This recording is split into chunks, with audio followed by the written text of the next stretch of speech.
Boa tarde, pessoal.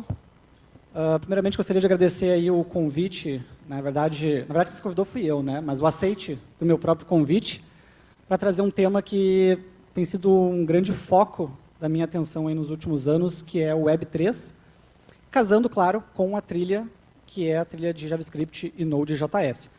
Mas o que eu vou mostrar aqui, os conceitos são independentes, tá? Vocês podem aplicar com outras stacks também, não tem problema nenhum.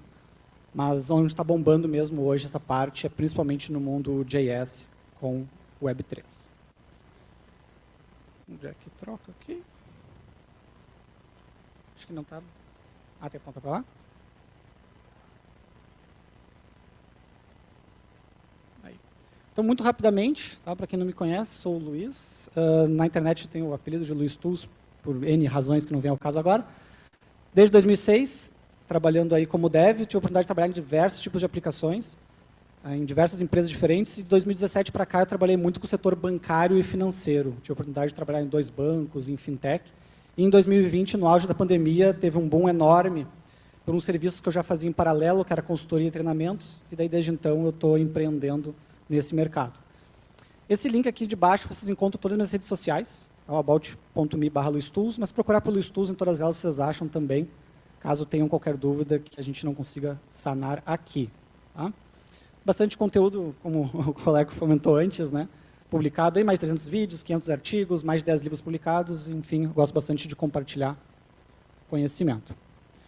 Então, muito resumidamente, para quem nunca ouviu falar o que é blockchain, me perdoe quem conhece melhor o assunto, um banco de dados distribuído, descentralizado e imutável. Então, é quando você quer escrever algo, né, numa rede distribuída que não tem um nó central e que esse algo nunca mais deixe de existir, blockchain é um forte candidato de tecnologia. Não é algo exatamente novo, 91 com Xerox, 2009 popularizou com o Bitcoin, que talvez todo mundo conheça hoje em dia, mas em 2014, que é o que mais vem ao caso para nós aqui, surgiu a segunda geração de blockchain, que é a blockchain como plataforma, que permite que você coloque aplicações nela, certo? Com essa possibilidade, se começou a falar de Web3, que seria uma proposta de terceira geração da web, onde você não depende mais de um servidor central para atender requisições da sua aplicação. Sua aplicação pode estar rodando em qualquer nó de uma blockchain e atender essas requisições.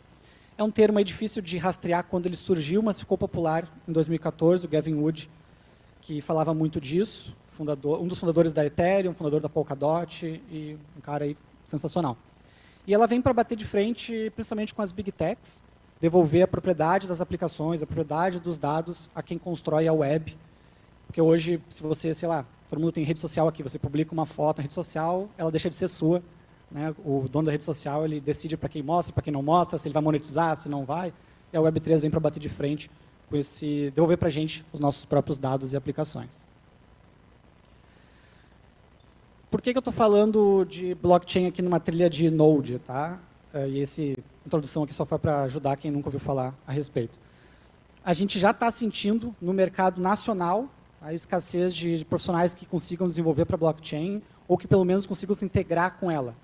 Não sei se vocês estão sabendo, mas está rolando já o piloto do Real Digital, que é uma solução em blockchain para cuidar da economia nacional, principalmente o interbancário no primeiro momento, mas isso deve chegar no varejo mais à frente. E o pessoal de banco, TechBan e por aí vai, já estão desesperados atrás de gente que saiba lidar minimamente com blockchain. Soma isso o novo RG, que já usa blockchain também, está sendo pilotado em vários estados brasileiros. O controle aduaneiro do Mercosul, do qual o Brasil faz parte, que também utiliza blockchain.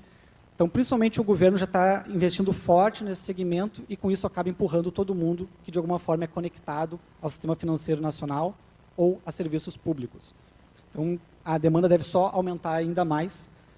Eu costumo dizer que o mais importante hoje não é, talvez, para o primeiro momento, saber lidar com a blockchain pura, mas sim saber se integrar com ela, que é o motivo principal do que eu quero fazer aqui com vocês. Então, Node.js dispensa apresentações, né? Vocês instalam quem não tem instalado, nodejs.org, cria uma pasta de exemplo qualquer e roda um npm init aí para a gente começar a brincadeira. Eu até ia fazer o live coding completamente aqui, mas eu fiquei com medo de alguma coisa errada. E daí eu vou fazer passo a passo com vocês, mas apresentando. Tá? Os nós da blockchain, eles expõem os serviços através de um protocolo chamado JSON RPC. Para a gente não precisar lidar com ele de maneira crua, o que se utiliza hoje são bibliotecas que encapsulam isso, como, por exemplo, a ithers.js que está aparecendo ali. Hoje tem duas bibliotecas principais para JavaScript, uma é o Web3.js e a outra é essa ithers, que é uma biblioteca aí com uma pegada mais TypeScript, mais moderna e tal, que é a que eu vou mostrar para vocês aqui. Além disso, para vocês conseguirem integrar a aplicação Node de vocês vão ter que ter uma conta criada na blockchain, certo? Se for uma blockchain pública, isso quer dizer uma carteira. Se for uma blockchain local, isso vocês vão ter uma conta de teste. Se for uma blockchain privada, vai ter outro mecanismo para gerar uma conta para vocês. Vocês precisam ter uma conta, certo? Uma conta criada que basicamente é um endereço hexadecimal com fundos para poder pagar pelas transações que são realizadas, certo? Para instalar ithers, npm ithers, e estou instalando ali o .env de brinde, né, para a gente gerenciar mais facilmente algumas informações. Tá? Então, abrir lá o VS Code, vamos subir aqui uma blockchain local. Tá? Neste exemplo, eu estou utilizando a Hard Hat Network, que é um simulador de blockchain que vocês instalam e sobem muito facilmente em qualquer máquina, certo? Mas poderia ser aí qualquer outra solução de blockchain ou até uma blockchain real. Mas aqui eu estou rodando uma solução local. Você sobe aí a Hard Hat Network com npm start, que nem qualquer aplicação normal do Node. E ela vai subir um servidor RPC, aqui a resolução não está me ajudando muito, mas é um servidor RPC, localhost, na porta 8545. E aí ele vai gerar para vocês, acho que são 10 ou 20 contas, algumas dezenas de contas de teste, com fundos para vocês poderem brincar ali e testar as aplicações de vocês. Tá? Essa é uma solução aí opcional, mas que facilita bastante o desenvolvimento. O nome é Hard Hat Network. Então, vou começar pelo ponto .env. Vocês vão precisar do quê? Né? O endereço público de vocês na blockchain, da conta que vocês vão utilizar como integrador. Então, imagina que você tem um sistema, sei lá, um sistema bancário que precisa consumir dados da blockchain do Banco Central, que é a blockchain do Drex, né, que é a real digital. Vocês vão precisar ter uma conta criada nesse Drex. Essa conta vai ter uma chave pública e uma chave privada. Então, a gente começa aí definindo a chave pública, né, que é um valor hexadecimal, depois a chave privada, certo? Obviamente, numa solução enterprise, você vai ter um cofre de senhas para isso, uma forma melhor de gerir esse dado, certo? Você vai precisar também do endereço do RP Server, que é esse aqui que a gente recebeu quando subiu a blockchain, mas no caso de uma solução pública, você vai ter um endereço público que eles vão lhe fornecer, né, um servidor de testes, ou um servidor de produção, alguma coisa assim. Aqui no caso eu estou usando o localhost. E aí a gente começa a brincadeira no index.js, certo? Então a gente começa ali carregando o .env, só para carregar as variáveis de ambiente. E aí eu carrego a biblioteca ithers. Né? Faço ali um destructure dela para pegar um objeto ithers de dentro. E com esse objeto eu vou ter acesso tanto aos types quanto a funções mesmo, né? Que encapsulam as chamadas de JSON RPC para blockchain. Então eu vou ter funções para me conectar em carteiras, funções para me conectar em nós, para enviar comandos de leitura, comandos de escrita e algumas funções utilitárias também, mas o principal é isso. Primeiro passo, tem que fazer a conexão. Pensem na blockchain como se fosse um banco de dados, que nem eu trouxe aquela definição mais simplista. Tem que fazer a conexão no banco, certo? Então aqui eu estou inicializando um JSON RPC Provider. Tá? Esse código depois vocês conseguem ele mais facilmente lá no blog, com resolução melhor. JSON RPC Provider e passo o endereço do meu RPC Server, que eu estou pegando do .env. Tá? Nada muito diferente do que você faria com uma connection string de um banco, por exemplo. Aí eu crio uma função para pegar saldo, vou fazer duas operações básicas, depois eu mostro algumas um pouco mais complexas. Essa função aqui é getBalance, para pegar um saldo de uma carteira, o saldo de uma conta na blockchain. Basicamente eu passo o from dela, né? E aí, para o meu objeto provider, que é aquele que fez a conexão, eu dou um getBalance passando o from. Tá? Tão simples quanto isso para ver um dado que seja público numa blockchain, certo? Chama a função correspondente e imprimo aqui no console, só formatando a informação. Certo? Nada demais. E aqui eu tenho um exemplo de função, aqui é chamada, na verdade, da getBalance. Né? E eu tenho um exemplo de função de transferência de fundos, né? Que daí já é um exemplo de escrita. O primeiro é só leitura, o segundo já é um exemplo de escrita. Eu passo o destinatário e o valor, e vai ser transferido de quem está chamando a função. Aqui tem uma diferença em relação à função de cima, que na de cima eu só me conectei e mandei a solicitação de leitura. Na de baixo eu vou precisar escrever dados. E toda vez que eu for escrever dados na blockchain, eu preciso de uma carteira conectada, de uma conta de fato, e que eu tenha fundos nessa conta para poder pagar as taxas de transação, certo? Toda blockchain, você vai ter toda transação numa blockchain vai incorrer em taxas de transação que tem que ser pagas no momento que a transação é efetuada. Ela come um saldinho ali daquela conta. Aí, como que vai ser gerido esses custos, aí depende de blockchain para blockchain. Tá? Tem blockchain que tu tem que minerar, tem blockchain que tu tem que adquirir tokens, tem blockchain que não precisa de taxas exatamente, foi configurada de maneira diferente, como casos governamentais. Mas o fato é que eu preciso de uma conta e eu preciso de uma conexão com essa conta. Então, aqui que eu faço? Eu declaro um signer, onde eu instancio uma nova wallet, passando a chave privada, que é quem assina as transações, quem permite, uma conta só é permitida a transferência de fundos se eu tenho uma assinatura de transação, essa assinatura é feita com a chave privada, e aqui o provider, que é a conexão que a gente fez lá antes. Com esse signer eu posso então enviar a transação, né, fazer um send transaction, né, passando ali quem vai receber e a quantia que vai receber. Certo? Então aqui é um exemplo de transferência simples.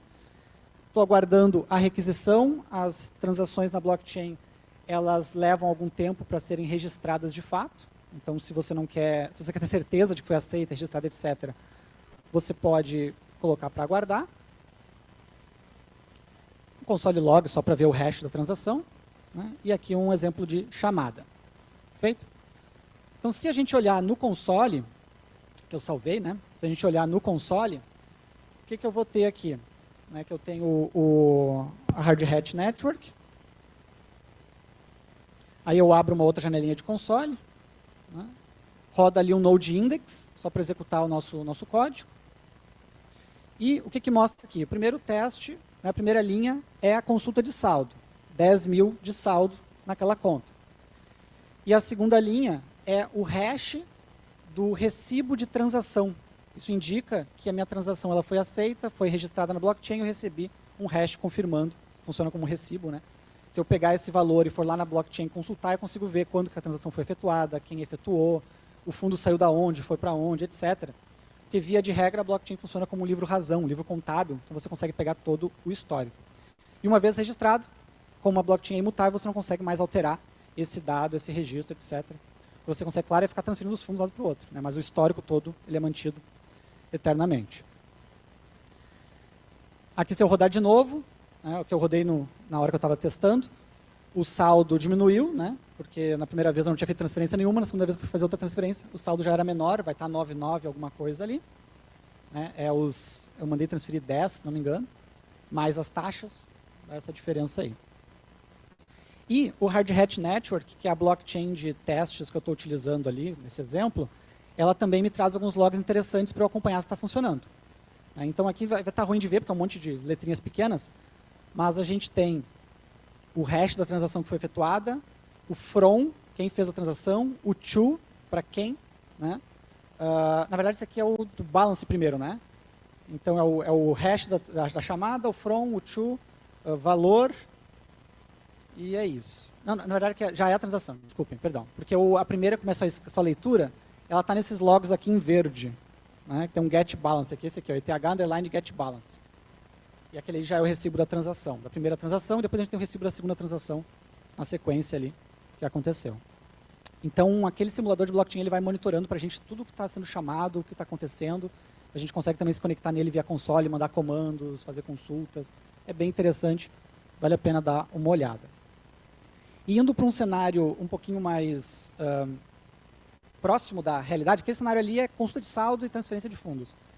Mas quando a gente vai falar de Web3, a gente está falando de aplicações que podem fazer qualquer coisa, correto? Então, essas aplicações na Web3, a gente chama de smart contracts, que é como se fossem classes do Java, do C#, né? Mas como iniciou para serem contratos, ficou com esse nome, mas é qualquer tipo de aplicação vocês podem imaginar. Basicamente é um programa que roda na blockchain, funciona como back-end, muitas vezes, de aplicações Web3 puras, né, puramente Web3. E hoje o padrão mais utilizado no mercado é você escrever smart contracts em Solidity. que rodam na EVM. A Solidity é uma linguagem de programação fortemente tipada, compilada, bem parecida com linguagens como C, C Sharp, Java. E ela roda numa VM, que é essa EVM, que é hoje um padrão de mercado. Hoje, mais de 80% das blockchains do mercado seguem este padrão. Com o que eu estou mostrando para vocês aqui vai funcionar, inclusive as blockchains do governo. Tá? O governo está lidando com este padrão aqui também. Tá? Eles usam um projeto open source chamado Hyperledger Bezo, que é uma implementação de EVM, né, mantido pela Linux Foundation, se eu não estou enganado, que cai bem aí como uma luva para projetos governamentais e tudo mais, principalmente porque ela é permissionada, o governo pode botar as regras que ele quiser lá e tudo mais. Tem muita empresa que utiliza também. Quem não quer ir para a blockchain pública, no caso. E aqui eu vou mostrar um exemplo para vocês de contrato em Solidity, só para fins de exemplo, que eu quero mostrar a integração, que é o foco nosso aqui, só para mostrar o contrato que a gente vai se integrar.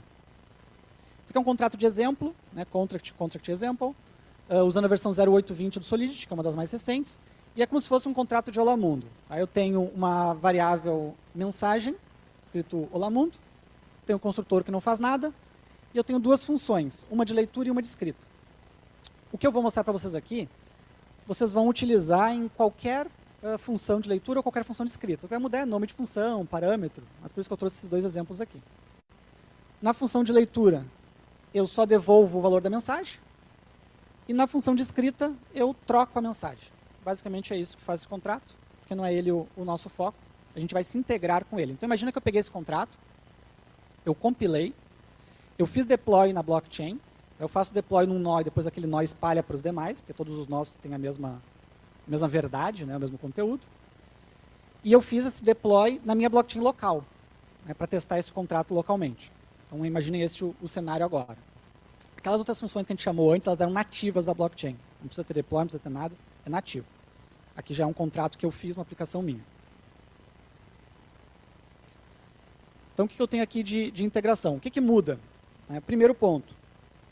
Para Ethers, que é a biblioteca que a gente está utilizando, ela conseguir se comunicar com a blockchain, ela conseguir fazer a tradução do JavaScript para o protocolo de JSON RPC, que é o protocolo de comunicação, ela precisa ter o que a gente chama de ABI, que é o Application Binary Interface, que é a interface de comunicação. Isso vocês obtêm quando compilam. Tá? Vocês compilam o contrato, vocês recebem um arquivo JSON com esse ABI dentro. Então a primeira coisa que eu faço é carregar. Lá no topo está const, ABI, recebe um require do ABI daquele meu contrato, que vocês viram no slide anterior. Segundo passo, ali eu tenho uma função de chamada, a gente chama de call, né? Uma função de leitura. O que essa função faz? Eu tenho que me conectar, antes eu me conectava só na blockchain, né? Agora eu tenho que me conectar na blockchain, mas indo diretamente para o contrato em específico que eu quero que seja executado. Não é uma chamada genérica para blockchain. Então eu uso do Ethers a classe contract, inicializando ela com o endereço do contrato. Essa primeira variável de ambiente aqui é contract address, que a gente adicionaria lá no .env. Esse endereço você recebe quando faz o deploy na blockchain, você recebe o endereço do contrato lá. Então você passa o endereço do contrato, passa o ABI, que é um JSON, e passa o provider, que é aquela nossa conexão lá com a blockchain que a gente utilizou antes. Certo? Tem lá o JSON, o RPC Server, localhost, 8545 e tal.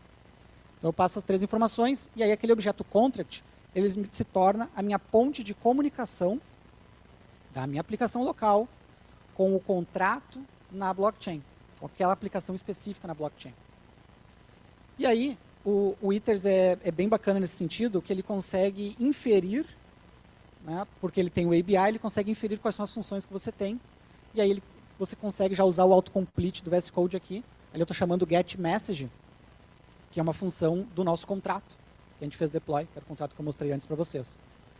Então é só eu chamar um await de contract.getMessage ou qualquer nome de outra função de leitura, ele vai me trazer o retorno e ali eu estou imprimindo o retorno. A função de baixo é uma função de escrita. Na blockchain, funções de escrita a gente chama de transactions. Então ali o nome eu chamei de transact contract. Novamente, essa função de escrita é para usar aquela função de escrita do nosso contrato, mas poderia ser para qualquer contrato na blockchain. Como eu mencionei antes também, a gente precisa, para fazer qualquer tipo de escrita, de uma wallet, de uma conta. A gente precisa da chave privada dessa conta para poder assinar as transações e pagar pelas taxas. Então eu tenho aqui a instanciação da wallet, passando a private key e o provider, nenhuma novidade em relação ao que a gente já tinha feito antes, eu vou ter um objeto signer. E aí o que muda dessa função para de cima? Que agora quando eu instanciar contract, eu não vou passar no final o provider, eu passo o signer, porque o signer dentro dele tem o provider. Mas daí dessa forma eu consigo fazer chamadas de escrita através do objeto do contrato, como por exemplo a chamada setMessage, passando a nova mensagem, espero, né, a transação ser registrada na blockchain, e aí eu tenho um recibo de transação garantindo que ela foi recebida. Então, esse exemplo aqui é um exemplo bem simples, né, talvez não chame atenção, e não era o objetivo chamar atenção com o exemplo em si, mas ele é, sei lá, 90%, né, não, talvez um pouco menos, 80%, do que vocês precisam saber em termos de chamar funções de contratos, tanto de leitura quanto de escrita. Não importa qual contrato seja. Ah, é um contrato do Real Digital. Ah, não, é um contrato do Novo RG. Ah, é um contrato de uma corretora descentralizada. É um contrato de um protocolo de finanças descentralizado. Não importa. Se for leitura, vocês vão fazer de forma análoga ao que está em cima. Se for escrita, vocês vão fazer como está aqui embaixo. O que vai mudar, claro, parâmetros, né, daqui a pouco tipos de retorno que vocês vão ter que tratar, né, talvez usar alguma outra coisa em conjunto para lidar com algum dado, processar algum dado, alguma coisa do tipo assim. Mas o cru de integração do Node.js com a blockchain é isso aqui. Tá? E se estivesse falando num ambiente de front, também não é muito diferente disso aqui não. Tá? O que vai mudar no front é que aí você não vai ter esses dados da carteira expostos no front, você vai se conectar numa carteira que esteja no browser do usuário. Né? Tem várias carteiras de browser hoje em dia, o Brave tem a própria, tem a MetaMask que é muito famosa, e aí essa wallet ali vai ser uma wallet do browser, e não os dados, chave privada, etc., da carteira localmente. Beleza? Aqui o resultado, então, as chamadas no Hard Hat Network. Né? Então aqui eu tive uma call, né? Que eu tive não, na verdade, uma call, depois a transaction aqui. Não dá para ler, mas aqui está assim, está contract sustenido get message, uma coisa assim. E aqui está contract sustenido set message. Você consegue ver o nome do contrato que quem chamou, né? Qual contrato estava chamando, qual função estava chamando, quais parâmetros passou, se deu sucesso, se não deu. Né? Tudo ele vai logando para a gente. Fica bem fácil de conseguir acompanhar, né, o resultado do seu desenvolvimento com uma blockchain local como essa. Próximos passos depois disso, né, numa situação real. Numa situação real a gente faria uma bateria de unit tests, também dá para fazer. Tá? Dá para fazer unit tests também com o toolkit Hard Hat. E depois iria para uma testnet pública, se for um projeto público, depois iria para uma blockchain pública, se fosse um projeto público, ou uma testnet privada, uma blockchain privada. Aí seria mais ou menos o workflow de trabalho. Beleza? Eu acho que era isso, fico à disposição para dúvidas e o próximo slide tem as minhas redes sociais, caso vocês queiram entrar em contato também, fico à disposição. Valeu.